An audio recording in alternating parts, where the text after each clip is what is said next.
গণভোটে নতুন জাতীয় সনদ অনুমোদন হয়েছে, কিন্তু তারপরও বাংলাদেশের নতুন রাষ্ট্রপতি নির্বাচন হবে পুরনো নিয়মে। কেন এমনটা হচ্ছে?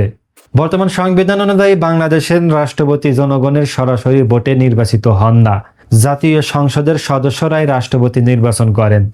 যদিও জুলাই জাতীয় সনদে রাষ্ট্রপতি নির্বাচনে গোপন ব্যালট, দুই কক্ষের সংসদ এবং রাষ্ট্রপতির কিছু অতিরিক্ত ক্ষমতার প্রস্তাব রয়েছে, কিন্তু এখনো সংবিধান সংশোধন হয়নি। আর সংবিধান পরিবর্তন না হলে গণভোটে অনুমোদিত কোনো প্রস্তাবও স্বয়ংক্রিয়ভাবে কার্যকর হবে না। তাই এবারের রাষ্ট্রপতি নির্বাচন হবে আগের আইন ও সংবিধান অনুযায়ী। সংবিধান অনুযায়ী রাষ্ট্রপতির পদ শূন্য হওয়ার 90 দিনের মধ্যেই নির্বাচন সম্পন্ন করতে হবে।